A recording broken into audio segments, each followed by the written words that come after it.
Welcome to Real Siblings, It Ain't Easy, a real estate podcast with the goal to educate, inform, and save their listeners time as they navigate the market and properties in their neighborhoods. Get ready to join real-life siblings and professional real estate advisors, Donna and Eric Seemann, as they discuss how it may be simple, but it ain't always easy.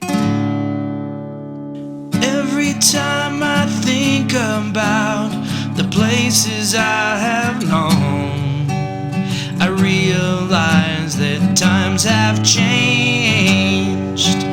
So I'll do what I can to make this house into a home.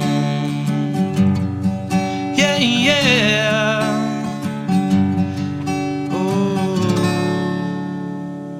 Hi, everybody. I am Donna with Keller Williams Southern Arizona, and I am here with Eric Seemann. I'm her brother with Keller Williams Heritage in San Antonio, Texas. And we are here with our podcast, Real Siblings, It Ain't Easy. And we've just been talking about some things that aren't easy. We're not going to go into that right now. It's way too much.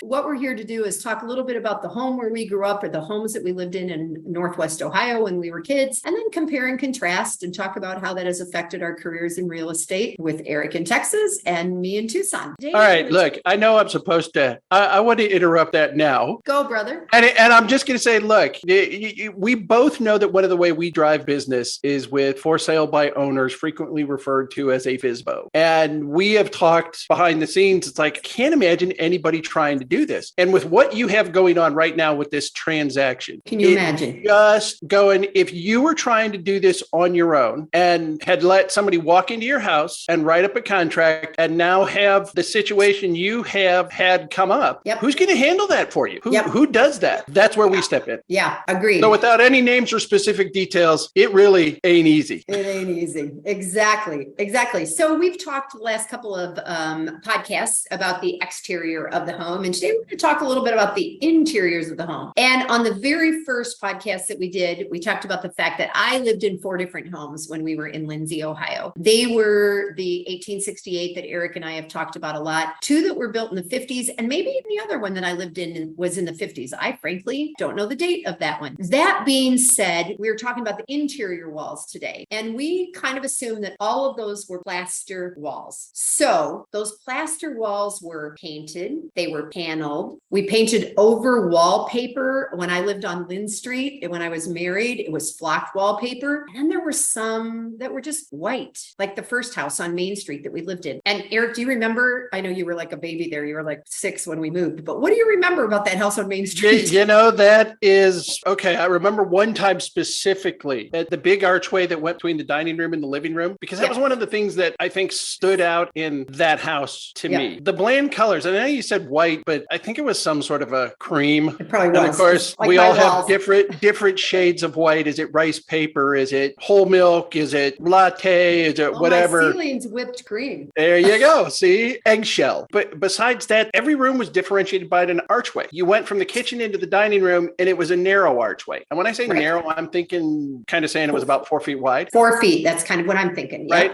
And then, but the archway to the main living room was twice that wide. Yeah. And went out into what I consider to be a huge living room. Oh, I could do cartwheels in that living room. I mean, it went across the entire house, which I figure was close to 40 feet, right? That's what I was thinking, for about 40 feet probably. And so you could do a couple of cartwheels in there. Yeah, more than one. Yeah. And that space right off of there really wasn't anything that we used that I remember. That part, but that transition between the dining room and that part of the room, it was open. And that's just where we walked through to go to the front door or to go up the stairs. I don't remember if there was any furniture there. And so to your point, even though the walls were neutral, the archways, I'll say design elements. Made it more interesting, right? Yeah. I mean, we had the doorways, but we had archways, and there was one, even the tried to say it, built-in bookshelf. Oh, yeah. Was an arched bookshelf in the living room. And it wasn't like it was deep. That was only 6 or 8 inches deep. It's not like you were putting the Encyclopedia Britannica, which was a thing when we were kids, on those shelves. The most prominent thing that I remember on there was the remote control for adjusting the aerial or the TV antenna. The TV antenna. Yeah. And when everybody left the room, I had to give it a shot. So there were times when everybody's out of the room and I would grab it. I mean, it had that kind of electrical energy. You could feel it. Yeah.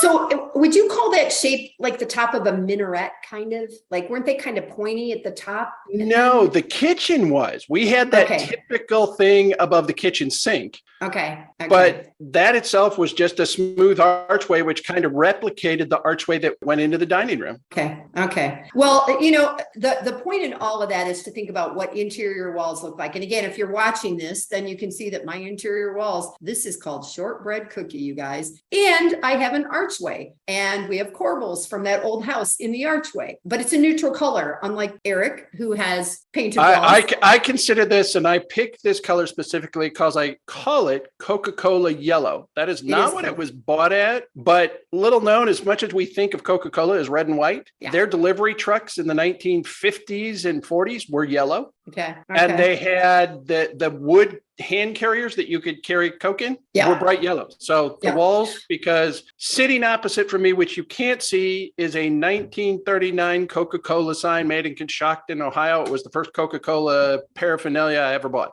So our walls are pretty neutral with the paint, neutral as far as what the finishes are. But that house, when we bought it, when Dad bought it, the 1868 house, we had flocked wallpaper in the dining room with like wainscoting partway up or paneling, little. It was 1970s paneling is what I consider that to be. I mean, and I say that 1970s because I think 1970s paneling was distinctly different than 1950s paneling, because another one of those features we had at the old house with the wall treatment was that dining room breakfast nook area that we had off of the kitchen. And number one, I'm thinking about that some more, going, that was a tight space. Could an adult even get in alongside the table or down to the far end? Dan, I know, had to be the one to squeeze in down there at that far end. But those walls were more of a true wood look paneling that were halfway up. It was even had that little bit of a sculpted wood to it. So you had the panel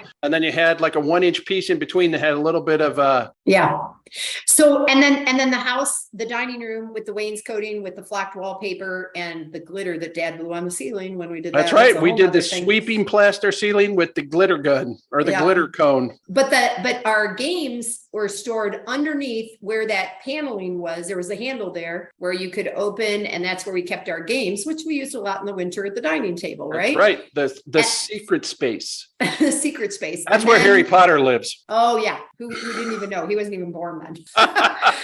So, and in the living room, the other thing I remember is when Mom and Dad wallpapered the living room, some of the corners there had carved in designs that in the plaster, right? In the plaster work there at the bay window. Yep. Right. They had to try to cut and fit the wallpaper in those little places. And then not to mention the kitchen, which the kitchen was a marvel of 1970s. The fact that you could get wallpaper to match a sheeted vinyl product flooring. Okay. So there was a time, and I don't want to make you emotional, but when Tracy and Troy would come over to the house, and I had Tracy convinced that we had mirrors on the walls that just picked up and reflected. Now I say convinced, he could have just played along, but it's like the number of times we had that discussion, it's like, no, this isn't wallpaper. These are mirrors. You're awful. And it's picked up I know, I'm just telling you. So for those of you that grew up with us and that lived in Lindsey, you know that home is now on the market. It's been lived in by a hoarder and it's a mess. And yet we looked at the photos, you guys, the flooring is still there from 1973. I can't tell how gold it is or how faded it is, but it's the same flooring, which shows how durable they made things, right? Well, how durable and how well Mom and Dad took care of it. True. You might have been out of the house, but I remember Dad used to go get this special double rotary brush scrubber from Noss's. hardware and bring it in, and we'd have to scrub that whole thing to get all the little grooves and stuff that you would not put on your floor nowadays because of how much dirt it's going to trap. Yeah. Yeah. But we're talking floors, not walls. I know. Anyway, so the walls had wallpaper. So Eric, what about now? Like what do you see in Texas, or what's happening with walls? Again, you talked about the plaster, and the officially that's considered a Lathe and Plaster wall system is what we had. Nowadays, depending on what part of the country you're in, maybe different terminology. Drywall, sheetrock, gypsum board, all of it is a pre-made material that comes in sheets. If you're doing it from like a Lowe's or a Home Depot, they're typically 4x8, about the same size as a sheet of plywood. If you're having a professional do it, they can get slightly larger sheets that are up to 10 foot so that you can cover more space and have less work to do with what they refer to as taping and floating. Typically, it's about 3/8 of an inch thick going on top of the frame. As I just said, they tape and float, they texture it. And I would say of all of the houses coming on the market right now, if it's a new build, it's sheetrock, drywall, taped and floated, textured, neutral paint color, and it's done. And the walls, the ceilings are all painted the same color. They have somebody come in with a spray and they spray the thing. And we use what they refer to as a drag finish. So they put a texture on and then they take a large plastering blade and just kind of drag it down. So it's not a heavy texture. Yep, it's just mostly up and down. It's a heavy texture. Some of the older houses have some orange peel. And then, of course, if you're doing any renovations or when you're starting to personalize, you're putting up an accent wall. Wait. So because you mentioned orange peel, because we have that too, but I was telling you earlier that I always call it crushed grapes, because to me, it sounds way more fun to think about people stamping grapes. And you're picturing Lucille wine. Ball making grapes. You know, that's one of the number one. That's one of the number one episodes of that show ever. More than Lucy in Italy stomping grapes. Orange peel. Anyway, we had the same thing here. And when I walk into a home in Tucson, I can kind of tell when it was built based on, the texturing used on the walls. And I was looking up this morning. So I'm assuming that if you're watching this, that you can't look at my walls and see the texture, right? You mostly just see the color. What they use here is what's called hawk and trowel. I don't know why. Like, I know they have a trowel. I know that. Hawk and trowel? Yeah. Yeah. And they go back and forth. Like clearing your throat? No, not hawk. Hawk, like the bird. Anyway, but this is, and it's on all my ceilings. It's on all my walls. It's everywhere in the house. Exactly the same thing. Who knows what they used before, but when I came in, again, I had a lot of color. You remember my last house where I had a red wall when you came in the front room, and I had what I called stingray yellow in the kitchen. So you and I both like a lot of color. This time I did it all neutral so that my artwork and things could reflect the color. But also it's kind of a trend, right? When you go into a new home right now, the walls are not all different colors. There may be shiplap. Who's that couple? That's giving a shout out to Chip and Joanna Gaines from Waco. Yeah. He's the one. But I mean, everything they do now when you do a wall, it's obviously artificial shiplap. They get some sort of inexpensive pine. They put a stain on it, maybe a couple of different shades of stain, and nail it to the wall. Yeah. But we don't see that so much out here. We have whatever might come along with the Native American techniques, or Mexico, or things like that. So there's some random things like that, but mostly, and especially when I go into a new build and it's gray, white, and black, right? Even, and then, if you're lucky, you get a green plant. So I sound really negative when I say that. And I don't mean to do that, but as people that love color, that's, fascinating to me. So, and this is over drywall. This is a mud over drywall. This is not plaster. And, I had some clients who it was not a custom build, but they were doing a lot of customization onto the house. Mm-hmm. And he wanted smooth walls, and they wouldn't do it. That I don't even know how they would not do it, because the whole thing about texturing is it covers up those imperfections that you can't get with the smooth wall. And they were willing to pay, and they still wouldn't do it. Wow. I can't imagine just painting paintings, just trying to get straight lines. I don't know how artists do that. That is such a thing. And to me, it goes back to cutting bangs. You just keep cutting it, hoping that you get shorter and shorter, and that's why there's a whole bunch. It works for me. Yeah, there you go. There's a whole bunch of us with pictures in the 60s where our mothers thought they could cut our hair and, made it look up. Hey, your boys look that way too. I'm just saying. Hey, stop it. That could be true. You and I talked about, and I'm going to throw this out there. So last year I had a roof leak. I had about 10 inches of water on the flat part of my roof and had to have a whole lot of the house redone. And I was displaced for about 4 months. And what I found out was up to 78 or 80, they still had asbestos in the drywall. So my house had to have the drywall tested. I was gone for 4 months. They had to come in here with their hazmat suits and all of that. I didn't know there was asbestos in here when I bought it, and most of my neighbors didn't know, and many of them have lived here a lot longer than me. But it's just another thing to think about when you start to remodel, right? So we, as agents, the more we know, the more we can share based on the age, of the home that people are coming into and what they might be getting into. Eric's cat's back on his lap, for those of you who are not visual. This is a different one, though. The first one who came to see me was Paisley. This is Gizmo. Cat house. Okay, I have to tell you, just because your cat walked up, I love that Denise named her new dog Fizbo. Oh my gosh. I thought she was talking, and then I realized when your comment that she had talked about the fact that it's like, oh yeah, that's right. That's right. Yeah, we have another realtor friend. Other things aside from the texturing and maybe that accent wall, you said something about B-board. I thought backsplash. Some of them are doing a herringbone tile for the accent wall. Yeah. Or paneling sideways behind your TV. I've seen that. Really, blue seems to be big right now, right? And where they're just taking decorative trim. Yeah. And they're putting that up and creating those frames on the wall. Yep. And then maybe putting a little bit of a different color inside the frame or the trim itself to give it a little bit something, but not crazy over the top. Yeah, they can frame their 60-inch TVs. Well, okay. So when I was talking about the built-ins, I thought about that. Yeah. And nowadays, the built-ins that went in 15 years ago are inadequate. That is correct. Everybody is like, oh, we got these built-ins on either side of the fireplace and it's this, and the TV was sitting over here. And it's like, well, but I've got an 80-inch TV now, and that's only a 50-inch space. So what do I do with that? Yeah. The number of times where it becomes the stack of game controllers. Yeah.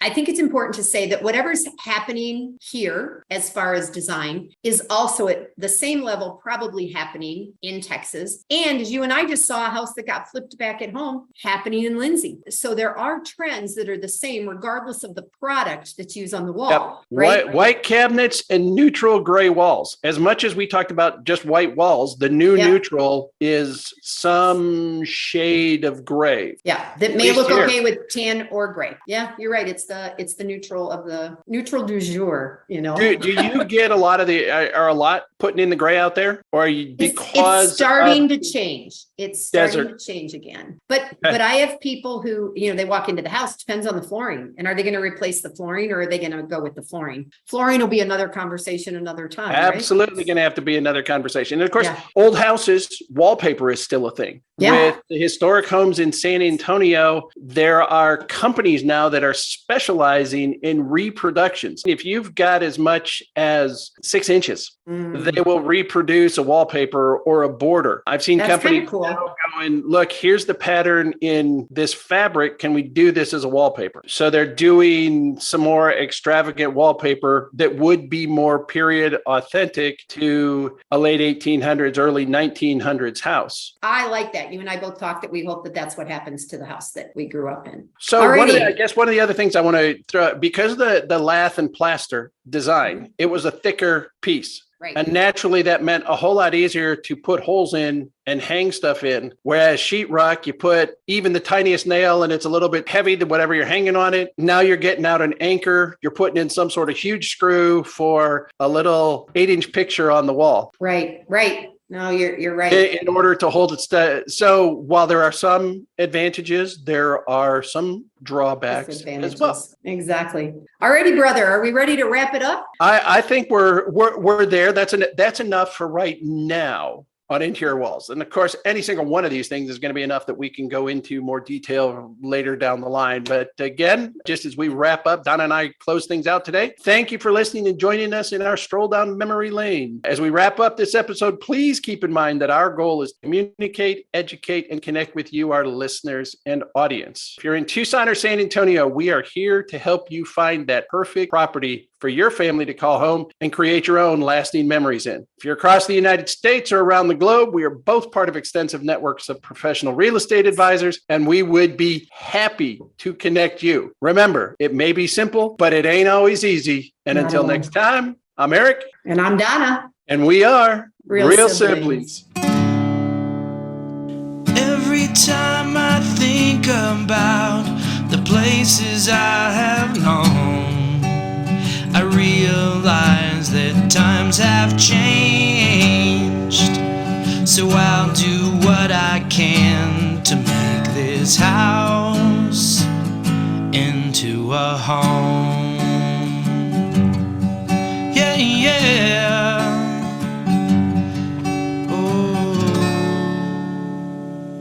Thank you for taking your valuable time to listen to Real Siblings, It Ain't Easy. We hope you found this episode informative and enjoyable. There are several ways you can support us, and we ask that you please take the time to like, subscribe, and follow. Additionally, leave us a 5-star rating along with a review on your preferred podcast platform. The final thing we would ask is that you recommend this podcast to a friend, a family member, or an associate. Your engagement is critical to our ongoing success, and we look forward to connecting with you. Check out the show notes for all of our contact information, including emails, phone numbers, and websites. The Real Siblings look forward to hearing from you.